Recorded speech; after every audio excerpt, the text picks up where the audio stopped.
नमस्कार, आप देख रहे हैं क्राइम तक। मैं हूं अश्विनी सिंह। कर्नाटक के पूर्व डीजीपी ओम प्रकाश हत्याकांड को लेकर लगातार कुछ न कुछ अपडेट सामने आ रहा है।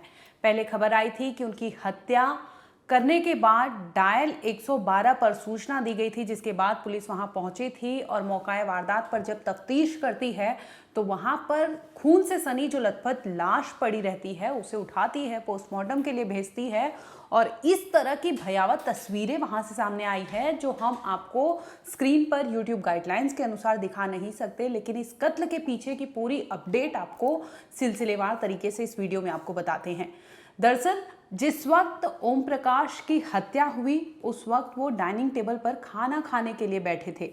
यहाँ तक कि खबर ये आ रही है कि वहाँ पर डाइनिंग टेबल पर जो प्लेट्स रखे गए थे और खाने में जो चीज़ें बनी थी, कहा यह जा रहा है कि 2 तरह की फिश बनाई गई थी। इसी दरमियान वो खाने के टेबल पर बैठे थे और तभी वाइफ जो है पल्लवी उनसे कुछ कहा सुनी होती है। कहा सुनी इस कदर आगे बढ़ जाती है कि दोनों में जो मारपीट की नौबत आ जाती है और इसी दरमियान जो वाइफ होती है पल्लवी वो गुस्से में आ जाती है और वहाँ से नाइफ उठाती है और लगातार अपने पति यानी ओम प्रकाश पर वार करती है, जिसकी वजह से वो नीचे ज़मीन पर गिर पड़ते हैं। वो अपने आप को संभाल पाते इसके पहले ही वाइफ उन पर इतने वार करती है जिसकी वजह से उनकी वहाँ पर एक्सेस ब्लीडिंग होने लगती है उनके शरीर से और इस तरह से पूरे शरीर में जो जख्म मिलते हैं, जिसके बाद बता दें कि उनकी मृत्यु वहीं पर हो गई थी। हालांकि उन्होंने ही फ़ोन पर सूचना दी, जिसके बाद पुलिस वहाँ पहुँचती है और मामले में जांच करती है। और जब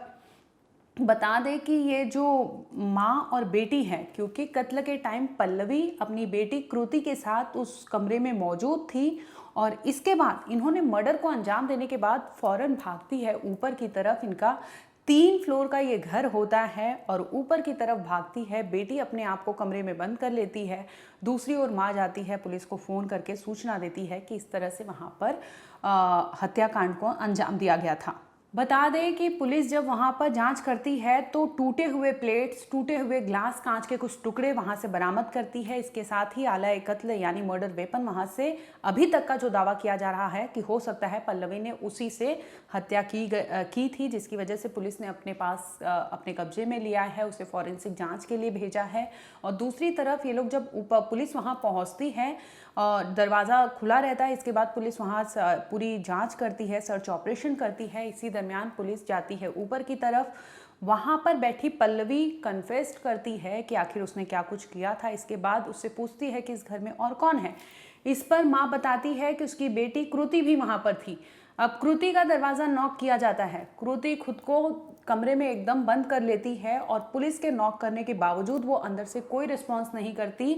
पुलिस गुहार लगाती है कि दरवाज़ा खोल दो, इस पर वो नहीं खोलती, जिसकी वजह से पुलिस को दरवाज़ा जोर ज़बरदस्ती करके तोड़ना पड़ता है और अंदर से कृति को निकालती है और अपने साथ ले जाती है।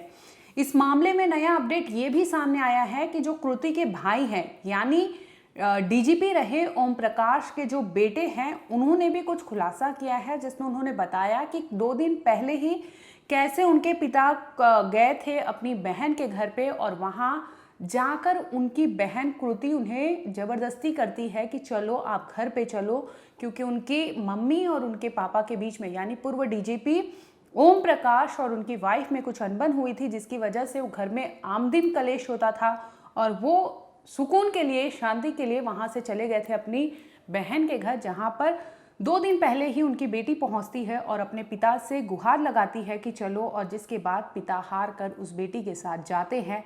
उन्हें ये नहीं पता होता है कि वो अपनी आखिरी सफ़र पर जा रहे हैं और ये बेटी उन्हें लेके गई घर में, जिसके बाद फिर से वही कलेश, वही तमाशा होने लगा। और इसी दरमियान आपको बता दें कि रविवार 20 अप्रैल को जब लंच टेबल पर सब बैठते हैं, इसी दरमियान कहाँ सुनी होती है और बात इस कदर बिगड़ जाती है कि चाकू से लगातार वार होता है, जिसके बाद पूर्व डीजीपी की हत्या उनके घर में ही डाइनिंग टेबल पर बैठे बैठे की जाती है, जिसकी वजह से वो ज़मीन पर गिरते हैं और बेसुध अवस्था में खून से सने वहाँ पर मिलते हैं। अब आपको बताते हैं कि भाई ने आखिर क्या कुछ कहा है, वो भी एक बार पढ़ के आपको सुनवाते हैं। दरअसल भाई की माने तो उन्होंने ही ये बताया कि उनकी जो बहन है कृति, वो बुआ के घर गई थी, यानी सरिता कुमारी उनके घर पे गई थी, जहाँ पर उनके पापा गए थे और पापा ओम प्रकाश को बोलती है और ज़बरदस्ती उनके साथ उन्हें ले आती है, जबकि उनका विल यानी उन्हें आना मंजूर नहीं था, लेकिन फिर भी बेटी उन्हें ज़बरदस्ती करके ले आती है। अब बात आती है 20 अप्रैल की, जिस दिन ये वारदात हुई।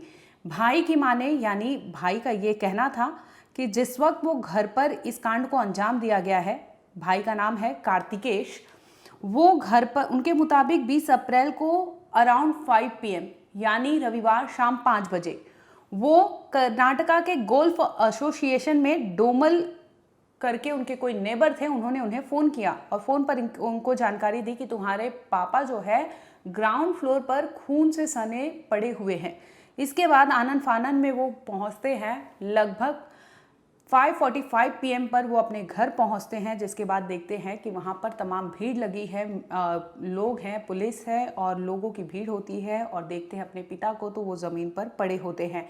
इस मामले में भाई ने गुहार लगाई है कि अगर पल्लवी, उनकी माँ, और उनकी बहन कृति, ये लोग दोनों भी जो है डिप्रेशन से गुजर रहे हैं। ऐसे में वो अपील करते हैं कि जो भी इसमें जांच हो वो निष्पक्ष हो, जांच सही तरीके से हो, उनके पिता को न्याय मिलना चाहिए। इस तरह से उनकी हत्या को अंजाम दिया गया है। हालांकि ये भी कहा जा रहा है कि माँ और जो बेटी है वो पिछले कुछ सालों से बीमार चल रहे हैं, यानी मेंटली वो स्टेबल नहीं है, मेंटली इलनेस की दवाइयाँ खा रहे हैं, जिसकी बदौलत हो सकता है ये कांड को अंजाम दिया हो। फिलहाल इस केस में ये सामने आया है कि डाइनिंग टेबल जो होता है, यानी लंच के खाने के दरमियान ही ये वारदात को अंजाम दिया गया था, जिसके बाद घर में आप देखेंगे तो तमाम सामान बिखरे पड़े थे, चाहे वो कांच के ग्लास हो, चाहे वो कांच के प्लेट हो। इसके साथ ही डाइनिंग टेबल पे जो सामान थी, जो प्लेट लगा था, वो सब वैसे ही मिलता है। और अगर फर्श की बात करें तो तमाम चारों ओर खून ही खून पसरा होता है। इसके बाद वहाँ से माँ और बेटी अपने आप को वहाँ से कैद कर लेती है रूम में, जिसके बाद फ़ोन करके पुलिस को सूचना दी जाती है और पूरे मामले का खुलासा होता है।